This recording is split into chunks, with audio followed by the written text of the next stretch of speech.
Mathematical लॉजिकमध्ये आज आपण बघूया टॉटॉलॉजी, कॉन्ट्राडिक्शन आणि कॉन्टिंजन्सी म्हणजे काय. एखादा कंपाऊंड स्टेटमेंटची ट्रूथ व्हॅल्यू याचे 3 कॅटेगरीज आहेत. एकतर ते ऑलवेज ट्रू असू शकतो, एखादा कंपाऊंड स्टेटमेंट ऑलवेज ट्रू असू शकतो, ऑलवेज फॉल्स असू शकतो किंवा समटाइम्स ट्रू समटाइम्स फॉल्स या टाईपचा असू शकतो. For example, it is raining हा एक सिंपल स्टेटमेंट आहे, त्याला आपण पी नाव देऊया. इट इज नॉट रेनिंग हा एक सिंपल स्टेटमेंट आहे, ह्याला निगेशन पी नाव देऊया. या 2 सिंपल स्टेटमेंट्सला जर ऑरने कंबाईन केलं, एक कंपाऊंड स्टेटमेंट जर बनवलं आपण, इट इज रेनिंग और इट इज नॉट रेनिंग, तर याचं सिम्बॉलिक रिप्रेझेंटेशन आपण या पद्धतीने लिहू शकतो. हा जो स्टेटमेंट आहे, इट इज रेनिंग, एकतर पाऊस पडत असेल तर तो ट्रू असणार आहे, पाऊस पडत नसेल तर तो फॉल्स असणार. तर पी या सिंपल स्टेटमेंटची ट्रूथ व्हॅल्यू एकतर ट्रू असू शकते किंवा फॉल्स.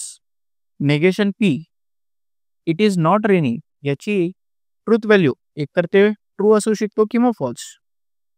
तर या कंपाऊंड स्टेटमेंटची ट्रूथ व्हॅल्यू नेहमी ट्रूच असणार आहे. कंपाऊंड स्टेटमेंटमध्ये जर ऑर असेल तर त्याचा रूल असा आहे, बोथ फॉल्स असेल तर फॉल्स. तर बोथ फॉल्स इथे या केसमध्ये कधी येणारच नाही. तर असा कंपाऊंड स्टेटमेंट जो नेहमी ट्रूच राहणार आहे त्याला म्हणायचं टॉटॉलॉजी. सेकंड बघूया कॉन्ट्राडिक्शन म्हणजे काय. त्याच्यामध्ये एक्झाम्पल घेऊया, it is raining and it is not raining. या 2 सिंपल स्टेटमेंट्सला it is raining, it is not raining याला अँडने जर जोडलं तर हा कंपाऊंड स्टेटमेंट ऑलवेज फॉल्स असणार आहे. हा कंपाऊंड स्टेटमेंट ऑलवेज फॉल्स असणार आहे. अँडसाठी रूल काय होता, अँडसाठी बोथ ट्रू असेल तरच ट्रू असणार आहे.